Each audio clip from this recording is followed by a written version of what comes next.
الحمد لله نحمده ونستعينه ونستغفره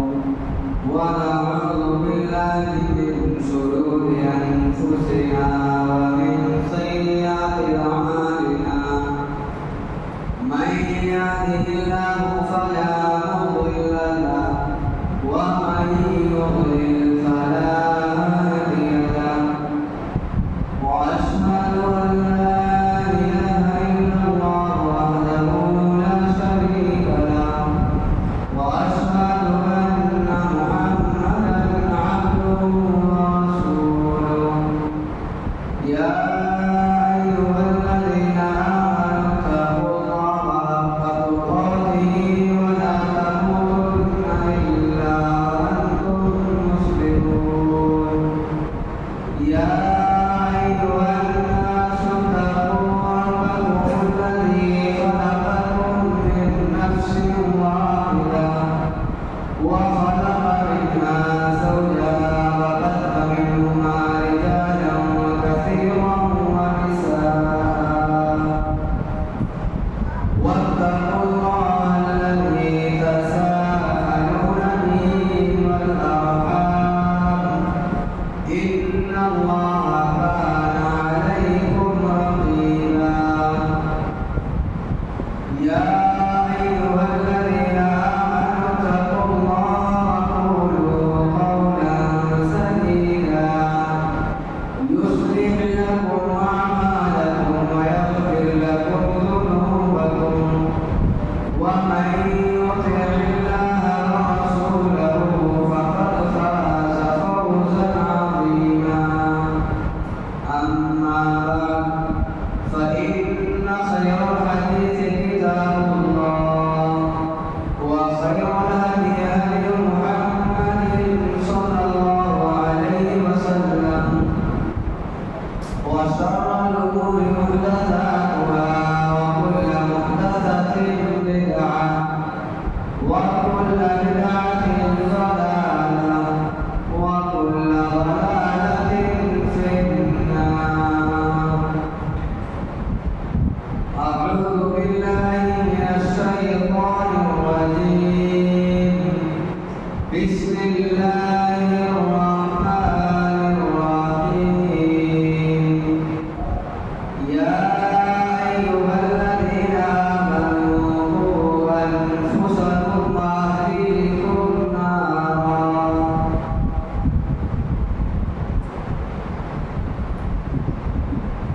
معزز حاضرین جمعہ تمام قسم کی حمد و ستائش اللہ رب العالمین کے لیے لائق اور مناسب ہے جو ہم سب کا پالنہار ہے جو دنیا کے تمام امور کو چلانے والا ہے جس نے بنا تھکے اس دنیا کو قائم کیا اور لوگوں کو پیدا کر کے ان کی روزی ان کا رزق اور ان کی زندگی گزارنے کے تمام مسائل کو لیا تھی درود و سلام نازل ہو تمام نبیوں پر رسولوں پر خصوصاً ہم سب کے پیارے نبی آخر السلام جناب محمد رسول اللہ صلی اللہ علیہ وسلم پر اللہم صلی علیہ وبارک وسلم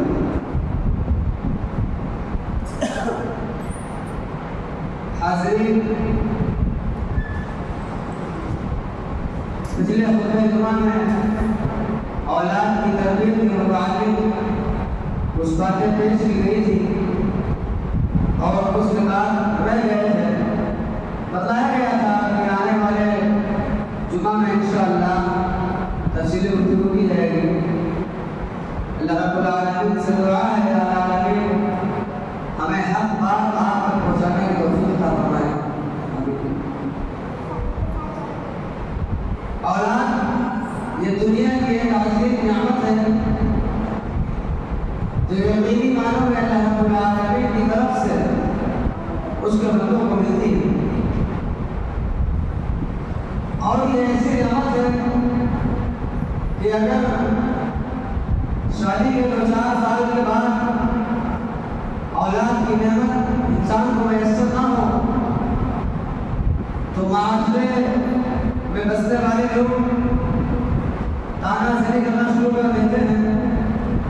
اور طرح طرح کی باتیں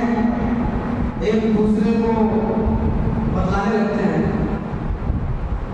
لیکن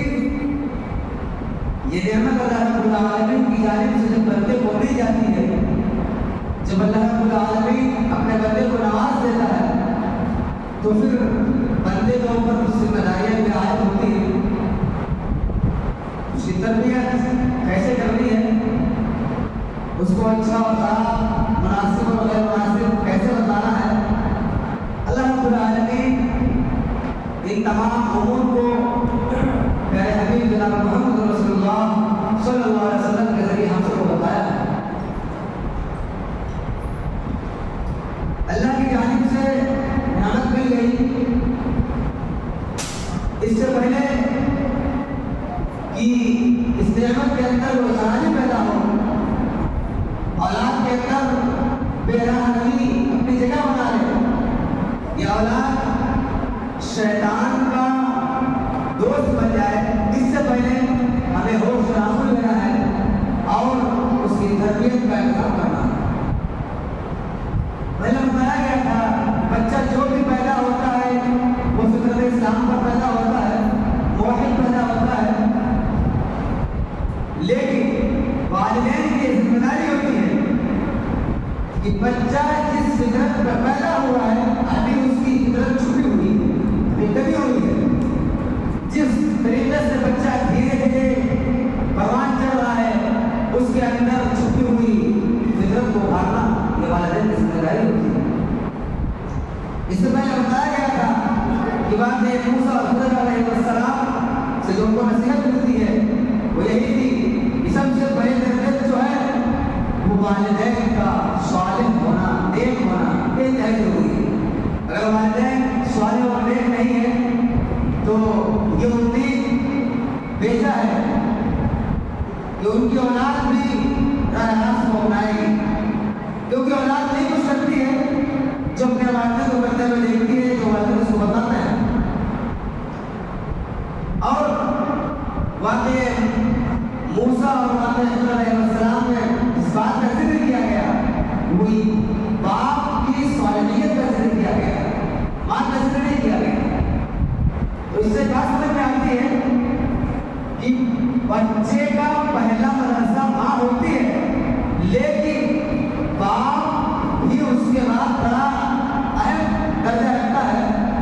اگر باپ بچوں کو نہ جانے، بچوں کو راہ سے نہ لگائے تو کبھی کبھی ماں کا بھیجا لاڈ اور پیار، اس کی محبت اولاد کو بگاڑ کی طرف پہنچا دیتا ہے۔ تو اس لیے باپ کو بھی بچے کے اوپر ایک خاص نظر رکھنی چاہیے اور کہنا چاہیے کہ بچہ کیا کیا حرکات کر رہا ہے اور کہاں پر بچے کو ٹوکنے کی روکنے کی ضرورت ہے، یہ بات نہیں بنائی رکھتی ہے۔ تربیت کے بہت سارے مراحل ہیں، تو سب سے پہلے مرحلہ اور انشاءاللہ ان ترتیب وار تمام مراحل کو بیان کیا جائے گا۔ اللہ رب العالمین نے ان تمام مراحل کو اپنے بندوں کے سامنے واضح کر دیا ہے جو حقیقی معنوں میں والدین کے لیے ضروری ہے کہ وہ اپنے بچوں کو سمجھائیں اور بتائیں۔ بچہ پیدا ہونے کے بعد سب سے پہلا مرحلہ جو آتا ہے کہ بچے کے کان میں اذان دینے کا مسئلہ۔ ہمارے ماحول میں بہت زیادہ یہ بات مشہور ہے کہ جب بچہ پیدا ہو تو اس کے دائیں کان میں اذان اور بائیں کان میں اقامت دی جائے۔ آئیے اس کے بارے میں حدیث رسول دیکھتے ہیں۔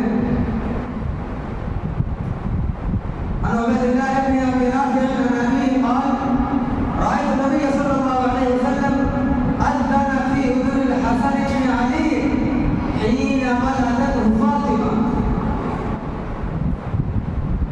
پہلے اس کا ترجمہ ہے کہ یہ روایت کو عبید اللہ عربی ہے اور یہ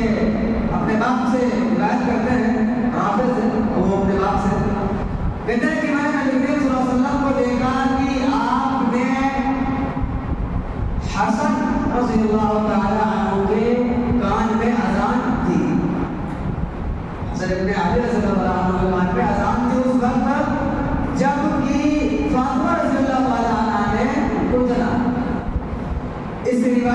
اندر، اور یہ روایت ابو داؤد کی ہے، کتاب الصلاۃ میں روایت مل جائے گی، اس روایت کے اوپر بعض محدثین نے جرح کی ہے، اور اس طرح کی وجہ یہ ہے کہ اس میں ایک راوی عاصم ابن عبید اللہ ہے، یہ متکلم بھی ہے، جو اوپر بعض محدثین نے کلام کیا ہے، اور علامہ البانی اور دیگر محدثین نے بھی کلام کیا ہے، لیکن اس کو ضعیف قرار دیا گیا ہے۔ لیکن شعیب ارناؤط جیسے محققین نے یہ بات واضح کی ہے کہ اس روایت کے بہت سارے شواہد ملتے ہیں اور موجود ہیں، لہذا اگر کوئی آدمی چاہے تو وہ اپنے بچے کے داہنے کان میں اذان دے سکتا ہے، اور شواہد کی بنا پر یہ روایت درجہ حسن تک پہنچتی ہے۔ اب رہی بات بائیں کان میں اذان یا اقامت کی، تو اس کی کوئی دلیل موجود نہیں ہے، صحیح روایت میں موجود نہیں ہے، کوئی صحیح روایات نہیں ہے کہ بائیں کان میں اذان اور اقامت کے سلسلے میں۔ پہلی چیز تو یہ معلوم ہو گئی کہ بچے کے کان میں اگر کوئی اذان دینا چاہے اس نیت سے کہ اس کے کان میں پہلی آواز اللہ کی توحید کی، اس کی وحدانیت کی، اس کی دنیائی کی جائے تو اذان دے سکتا ہے، اس میں کوئی قباحت کی بات نہیں ہے۔ لہذا اب آدمی کو چاہیے کہ اگر اس کا دل گوارا کرے اور ان تمام شواہد کی بنیاد پر اگر وہ اذان دینا چاہے تو دائیں کان میں اذان دے سکتا ہے، بائیں کان میں اذان اور اقامت کی کوئی دلیل نہیں ملتی۔ اس کے بعد مرحلہ آتا ہے کہ 7 دن سے پہلے بچے کو صاف ستھرا رکھا جائے، صفائی کا خیال کیا جائے، اس کے ساتھ میں جاہلانہ اور مشرکانہ امور سے بچا جائے، ایسے اعمال و افعال نہ کیے جائیں جو زمانہ جاہلیت اور مشرکوں کے رویوں سے مشابہت رکھتے ہوں۔ عام طور پر دیکھا جاتا ہے کہ زچہ اور بچہ، یعنی بچہ اور اس کی ماں کے بغل میں، اس کے پاس میں، اس کی چارپائی پر، اس کے بیڈ پر، اس کے تخت پہ لوہے کی چھوٹی چھوٹی چھری رکھی جاتی ہے، لوہے کی چھوٹی چھوٹی چھری رکھی جاتی ہے، اور عقیدہ اور نیت یہ ہوتی ہے کہ یہ جو چھریاں ہیں یہ بچے کو اور اس کی ماں کو جنات سے، حسد سے، پریشانی سے، بلاؤں سے بچائیں گی، عقیدہ یہ ہوتا ہے۔ تو ذرا اس چھوٹی سی چھری پہ نظر رکھیے، اور جس جنات سے ہم بچنے کے لیے چھریوں کو ماں کے پاس اور اولاد کے پاس رکھتے ہیں، ذرا ان کی طاقت پہ میرے نظر لگا لیجیے کہ یہ جنات ہے، یہ جو جن کی مخلوق ہے، اس کو اللہ کی جانب سے ایسی طاقت ملی ہے کہ اس کا ایک پیر ایک بر اعظم میں اور دوسرا پیر دوسرے بر اعظم میں رکھنے کی صلاحیت رکھتی ہے۔ یہ قوم ایسی ہے جس قوم کے پاس، جس مخلوق کے پاس اتنی طاقت ہو کہ ایک پیر ایک بر اعظم میں، دوسرا پیر دوسرے بر اعظم میں، تو ایک چھوٹی سی چھری بچے کو اور اس کی ماں کو کیسے بچا سکتی ہے؟ یہ مشرکانہ اور زمانے جاہلیت کے امور ہیں، ان سے بچنا چاہیے، اور یہ شرک کے اس طرح امیر گرہن بندے کو پہنچا دیتے ہیں جس کا وہ تصور و گمان نہیں کرتا۔ اور لیکن اب بچے کو ان سے بچایا کیسے جائے، بچانا بھی ضروری ہے، تو اس سلسلے میں شریف ہماری کیا رہنمائی کرتا ہے؟ اس سلسلے میں بخاری شریف کی کتاب الانبیاء کے اندر ابن عباس رضی اللہ تعالیٰ عنہ سے ایک روایت موجود ہے، کان نبی صلی اللہ علیہ وسلم يعوذ الحسن والحسین ويقول ان اباكما كان يعوذ بها اسماعيل واسحاق اعوذ بكلمات الله التامة من كل شيطان وهامة ومن كل عين لامة۔ ابن عباس رضی اللہ تعالیٰ عنہ بیان فرماتے ہیں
ابن عباس رضی اللہ تعالیٰ عنہ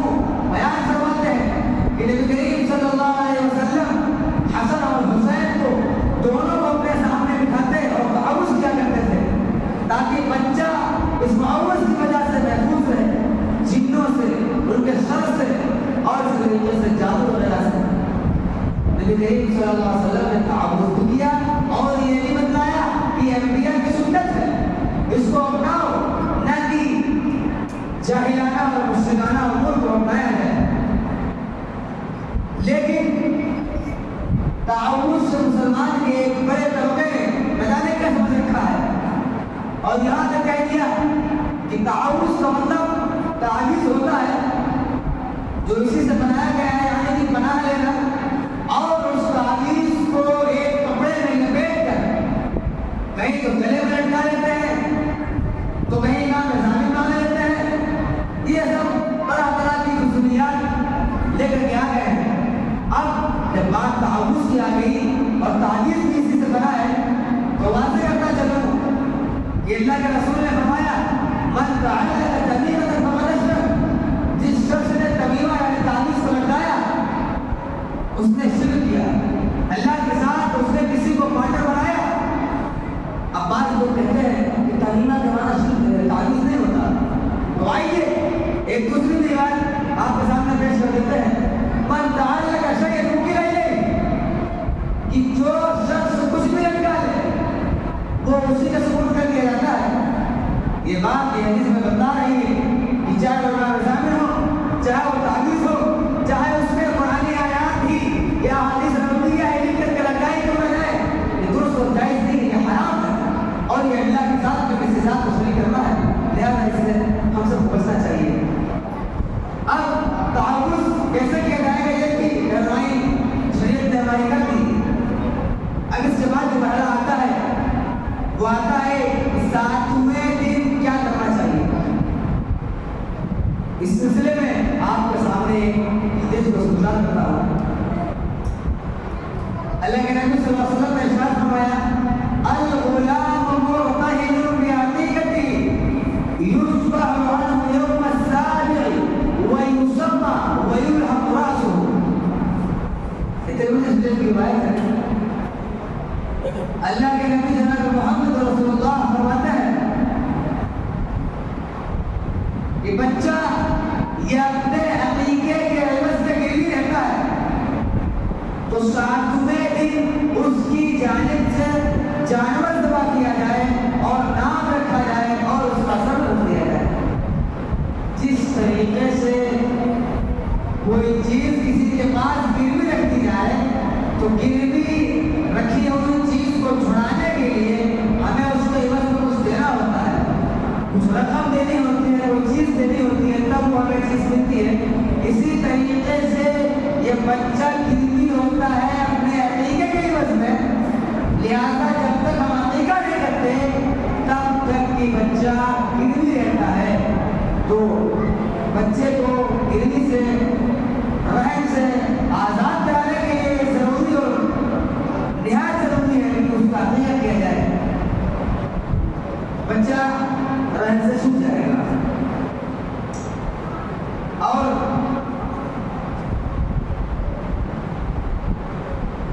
ایک روایت میں آتا ہے کہ قیامت کے دن یہ بچے جن کی تربیت ایک والدین اچھے سے کرتے ہیں، یہ بچے جن کا عقیقہ والدین نے کیا ہوتا ہے، یہ رہن سے آزاد ہونے کے بعد جنت کے دروازے پر کھڑے ہو جائیں اور یہ کہیں گے کہ جب تک ہمارے موحد والدین جنت میں داخل نہیں ہوتے تب تک ہم جنت میں داخل نہیں ہوتے۔ اور اللہ رب العالمین ان کی اس فریاد کو قبول کرتا ہے اور ان کے والدین کو جنت میں داخل کرتا ہے۔ تو اگر جنت میں جانا چاہتے ہیں تو اپنی اولاد کی تربیت کو کتاب و سنت کی روشنی میں اپنائیں اور ان کا خیال رکھیں کہ شریعت اسلامیہ نے جس طریقے سے ہمیں اولاد کی تربیت کرنے کا حکم دیا ہے یہ ہم کو اسی طریقے سے بچے کی تربیت کرنا ہے۔ اللہ رب العالمین سے دعا ہے ہمیں بچوں کی تربیت کی اچھی طرح سے سمجھ کر ان کی تربیت کرنے کی توفیق عطا فرما۔ 7ویں دن بچے کا عقیقہ کرنا ہے۔ بعض روایات میں لوگوں نے بیان کیا ہے کہ 14ویں دن یا 21ویں دن، تو محدثین نے بتایا ہے کہ یہ دونوں روایتیں ضعیف ہیں، ان سے استدلال درست نہیں ہوگا۔ ہاں اگر ایسی سچویشن ہے، ایسی حالت ہے کہ والدین کے بعد 7ویں دن پیسہ نہیں ہے، فراوانی نہیں ہے یا پریشانی کا عالم ہے، تو اس کو مؤخر کر سکتے ہیں جب تک ان کی اسٹارٹ نہ ہو جائے۔ لیکن بیجا خرچ کیا جائے، عقیقے کو مؤخر کیا جائے، یہ درست اور جائز نہیں ہے۔ اب عقیقے میں کئی چیزوں کا خیال بھی رکھنا ہے۔ خیال یہ رکھنا، اور دوسری بات جو اس پہلے چیز میں بتائی گئی کہ مرتہنون بعقیقتہ یوسف عنہ الصحابی کہ 7ویں دن بچے کا عقیقہ کیا جائے، اس کے بعد جو بات بتائی گئی وَيُسَمَّى، اور اس کا نام رکھا ہے۔ نام بھی اچھا ہونا چاہیے، برا نام سے بچنا چاہیے اور بچے کا اچھا نام رکھنا چاہیے۔ آج کل ہمارے یہاں ماڈرن دور میں والدین ماڈرن نام رکھنا بہت پسند کرتے ہیں۔ کہیں کسی کا نام زین ہے، کسی کا نام زارا ہے، تو کسی کا نام کچھ ہے، تو فلمی دنیا کے ایکٹرس کے نام پر لوگ اپنے بچوں کے نام رکھ لیتے ہیں۔ نام رکھنے میں بھی شریعت نے ہمارے رہنمائی کی ہے۔ اس سلسلے میں دو حدیثیں آپ پہ گزار کرتا ہوں۔ اللہ کے نبی صلی اللہ علیہ وسلم نے فرمایا انکم تدعون یوم القیامۃ باسمائکم واسماء آبائکم فاحسنوا اسماءکم، کہ تم لوگ قیامت کے دن اپنے ناموں سے، اپنے باپوں کے ناموں سے پکارے جاؤ گے، اور تم بہترین نام رکھو، بہترین نام رکھو۔ قیامت میں میدان محشر میں اعلان کیا جائے گا فلاں ابن فلاں، فلاں ابن فلاں حاضر ہو جاؤ، تو اچھا نام رکھو۔ اس میدان محشر میں نام کے ساتھ پکارا جائے گا۔ اب اس حدیث میں یہ بتایا گیا ہے کہ نام اچھے رکھو، یہ پہلے کے ساتھ بیان ہمارے یہ بتایا جا رہا ہے کہ نام اچھا رکھو۔ اب نام کیسے رکھو؟ یہ دوسری حدیث میں اللہ کے نبی فرماتے ہیں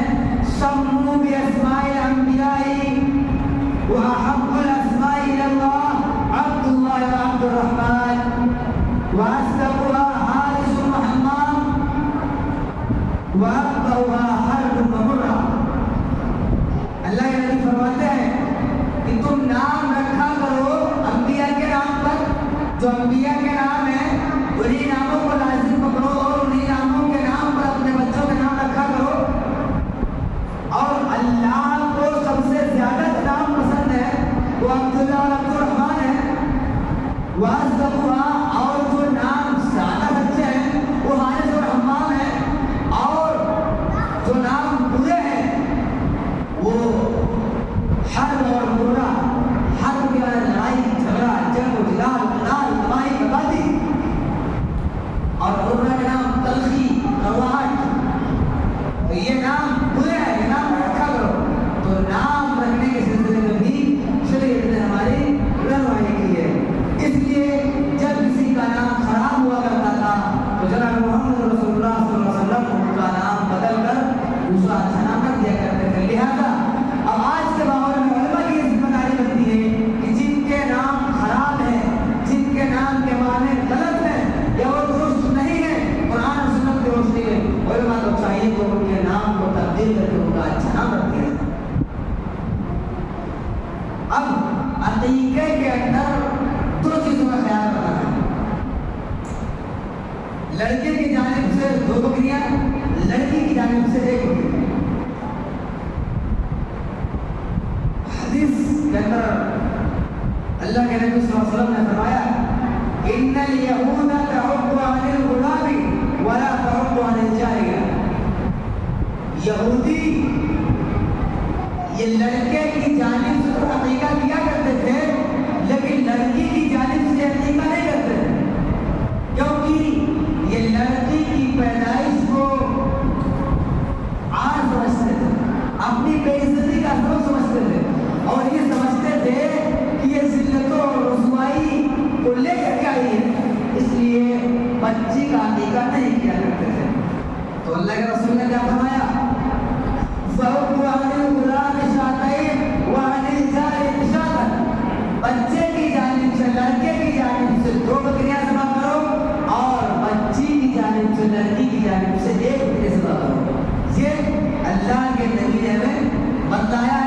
عقیقے میں دو چیزوں کا خیال رکھنا ہے. ہاں اگر کوئی پریشانی کے عالم میں ہے, اس کے پاس وسائل نہیں ہے, تو بچے کی بھی جانب سے اس کے عقیقے میں بھی میسر نہ ہونے کی بنا پر ایک ہی بکری پر اتفاق کر سکتا ہے. عقیقہ کس طرح کیا جائے؟ بیچارے بہت سارے لوگ بہت ڈھیر ساری دعائیں یاد کرتے ہیں, ڈھیر ساری دعائیں لکھتے ہیں, اور جن کو لکھنا اور پڑھنا نہیں آتا وہ بیچارے کسی مولوی صاحب کے پاس پہنچ جاتے ہیں, اور اللہ کا رحم وہ مولوی صاحب بھی بیچارے بدعتی ہوتے ہیں, ان کو بھی اس بات کا علم نہیں ہوتا, وہ پرچے پہ لکھ کر کے آنے کتنی ڈھیر سارے دعائیں دے دیتے ہیں. اب وہ بیچارہ آدمی پڑھنا نہیں جانتا, لکھنا نہیں جانتا, ان دعاؤں کو کیا کرے گا, ان کو کہاں لے جائے گا؟ وہ کہا جاتا ہے کہ مولوی صاحب آپ بھی چلیے اور بچے کا عقیقہ ہو جائے. بہرحال بدعات اور خرافات سے اس چیز کو دور رکھنا ہے, سنت کے مطابق کرنا ہے, تبھی جا کر کے ہمارا عقیقہ قبول ہوگا اور بچہ رحم سے آزاد ہوگا. تو اس میں جو خیال رکھنے کی چیز ہے, جو دعا ہے, جو ہمیں رسول اللہ نے سکھلائی ہے, جو ہمیں بتلائی ہے, بڑی آسان دعا ہے, اس میں پریشان ہونے کی کوئی خاص ضرورت نہیں ہے. اما عائشہ رضی اللہ تعالیٰ عنہا سے روایت ہے, کہتے ہیں کہ اللہ کے نبی صلی اللہ علیہ وسلم نے فرمایا, اصبحوا علی اسمہ فقولوا بسم اللہ واللہ اکبر اللہم لک و الیک ھذا عقیقۃ فلان. چھوٹی سی دعا ہے, کہتے ہیں کہ ذبح کرو اس کے نام پر, یعنی اللہ کے نام پر, اللہ کے نام سے ذبح کرو, فقولوا اور کہو بسم اللہ واللہ اکبر, یہ پڑھنا ہے, بسم اللہ واللہ اکبر پڑھنا ہے. پھر کہنا ہے اللہم لک و الیک, اللہم لک و الیک ھذا عقیقۃ من فلان. اب کسی کا نام زید ہے, کسی کا نام سلیح ہے, کسی کا نام عبداللہ ہے, کسی کا نام عبدالرحمن ہے, تو کہنا ہے بسم اللہ واللہ اکبر اللہم لک و الیک ھذا عقیقۃ زید. عقیقۃ فلانی کی جگہ پہ عقیقۃ زید. چھوٹی سی دعا ہے, اس میں ہمارے جو کم پڑھے لکھے لوگ ہوتے ہیں یا جن کو علم نہیں ہوتا وہ پریشان ہو جاتے ہیں, تو ان چند باتوں کا عقیقے میں خیال رکھنا ہے. اور اگر بچے کا ساتویں ختنہ بھی کر دیا جائے تو یہ بھی بہتر اور درست ہے. حالانکہ ختنہ مؤخر کیا جا سکتا ہے, لیکن اگر کر دیا جائے تو یہ بھی بہتر اور مناسب ہے. اس سلسلے میں ایک روایت ہے, دیکھ لیتے ہیں کہ اللہ کے نبی صلی اللہ علیہ وسلم نے کیا فرمایا. اب رسول اللہ صلی اللہ علیہ وسلم عن الحسن والحسین وختانہما لسبعۃ ایام. نبی کریم صلی اللہ علیہ وسلم نے حسن اور حسین کا عقیقہ کیا اور ساتویں دن ان دونوں کا ختنہ بھی کیا. ساتویں دن اگر ختنہ بھی کر دیا جائے تو یہ بھی بہتر ہے. تو ختنہ کرنا, عقیقہ کرنا, بچے کی پیدائش سے لے کر کے اس کی جوانی تک جو والدین کے ذمہ تربیت ہے, یہ بھی والدین کو اپنانا چاہیے. تربیت کرنے کا کیا انداز ہے, شریعت میں یہ بھی بتایا ہے. تو ان تمام چیزوں کو مد نظر رکھتے ہوئے بچے کی تربیت کرنی چاہیے. اب دوسرے مراحل آتے ہیں بچے کی محبت کا. ان سے محبت کیسے کرنا ہے, محبت بے جا نہ ہو جائے, تو اس سلسلے میں بھی ہمیں باتیں بتلائی گئی ہیں. کبھی کبھی دیکھا جاتا ہے کہ جاہلانہ اور مشرکانہ حرکتیں مسلم معاشرے کے اندر نظر آتی ہیں کہ بچے کے ساتھ میں عجیب عجیب طرح کی حرکتیں اور غیروں کے یہاں سے آئے ہوئے امور کو اپنا لیا جاتا ہے اور بچوں کے سامنے انہیں کو پیش کیا جاتا ہے. بچے اس سے بگڑ جاتے ہیں. مثال کے طور پر بچہ نماز کے لائق ہو چکا ہے اور باپ اور ماں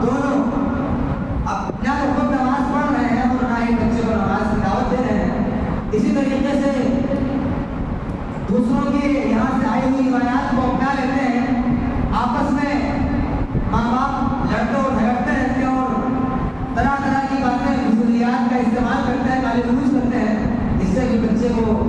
نہایت ہی برا اثر ملتا ہے. تو بچے سے کیسے محبت کرنی ہے، شریعت اسلامیہ نے اس کی بھی ہمیں رہنمائی فرمائی ہے. اسامہ بن زید رضی اللہ تعالیٰ عنہ بیان فرماتے ہیں کہ کان نبی صلی اللہ علیہ وسلم یاخذنی فیقعدنی علی فخذی، کہ ہم جب بچے ہوا کرتے تھے، جب ہمارا دور بچپنے کا تھا، تو ہم کو جب اللہ کے نبی دیکھتے تھے اور ہم بھاگنے کی فرار میں رہتے تھے، ہم پکڑتے تھے، کہتے تھے نا کہاں آ گئے علی فخذی، اور ہم کو اپنی ایک کان پر اٹھا لیا کرتے تھے. وَيُقْعِدُ الْحَسَنِ بْنِ عَلِي، اور حسن ابن علی کو اپنی دوسری ران پر بٹھا لیا کرتے تھے علی فخذی الآخر. ثم يَسُمُّهُمَا، پھر کس سے دباتے تھے، آپس میں ملا لیتے تھے. ثم يقول اللهم ارحمهما، پھر کہتے تھے اے اللہ تو ان دونوں کے اوپر رحم فرما، فإني أرحمهما، کیونکہ ارحمهما میں ان کے اوپر رحم کرتا ہوں، تو بھی رحم کر. یہ ایسے سب کو بتا رہی ہے کہ بچوں سے پیار ایک حد تک کرنا ہے، ان کو چمٹانا ہے اور ان سے اللہ، ان کے لیے اللہ سے رحمت کی دعا کرنا ہے. کیونکہ جب والدین بچے کے لیے اللہ سے رحمت کی دعا کرتے ہیں تو اللہ کی رحمت ان کے اوپر برستی ہے اور اللہ کی رحمت کی چادر میں ڈھانپ لیا جاتا ہے. بچوں کو کس طریقے سے تربیت دینا ہے، یہ تمام چیزیں بچے کی پیدائش سے لے کر کے اس کی جوانی تک شریعت اسلامیہ نے تمام امور کو بتا دیا ہے. اب دوسرے پڑھائی آتے ہیں ان کے اخلاقیات کے، عقیدے کے، اور اسی طریقے سے لوگوں سے ملنے کے، جلنے کے، زندگی گزارنے کے، زندگی پر چلنے کے تمام مراحل آتے ہیں. اور انشاءاللہ ان تمام مراحل کو تفصیل کے ساتھ آنے والے جمعہ میں انشاءاللہ آپ لوگوں کے سامنے پیش کیا جائے گا اور یہ بتایا جائے گا کہ حقیقی معنوں میں شریعت اسلامیہ والدین سے کس تربیت کا مطالبہ کرتی ہے. اللہ اور اس کے رسول نے بچوں کی تربیت کے سلسلے میں کیا ان سے چاہا ہے اور کیا طلب کرنا چاہتے ہیں، یہ تمام چیزیں اگلے جمعہ میں انشاءاللہ بیان کی جائیں گی. اللہ رب العالمین سے دعا ہے ہمیں یہ دعا کرتے رہنا چاہیے جیسا کہ ابراہیم علیہ السلام نے دعا کیا تھا کہ رب هب لي من الصالحین، اے ہمارے رب ہم کو نیک اولاد عطا فرما. اللہ رب العالمین اس دنیا میں جن کو تو نے اولاد کی نعمت سے نوازا ہے ان کے اولاد کو اللہ خود وقار بنا دے اور ان کو دنیا کی ہر مصیبت اور بلا سے محفوظ فرما، اور جو پریشان حال ہے ان کی پریشانی کو دور فرما، جو مقروض سے ان کی قرض کی ادائی کا راستہ نکال دے، جو بیمار ہیں اللہ العالمین ان کو شفا کے قابل نصیب فرما. اور اللہ جن کے بلوغت کے بعد جو رشتے میں ملے ان کو مناسب رشتے عطا فرما، جو ہر طرح کی بدعات و خرافات سے پاک و صاف ہو. اللہ العالمین وطن عزیز کو ہر طریقے سے شر اور حسد سے محفوظ فرما. مسلمان جہاں پریشان ہیں ان کو ظلم مستم کیا جا رہا ہے، اللہ ظالموں کو ہدایت نصیب فرما اور مسلمانوں کو ہدایت فرما. ان اللہ و ملائکتہ یصلون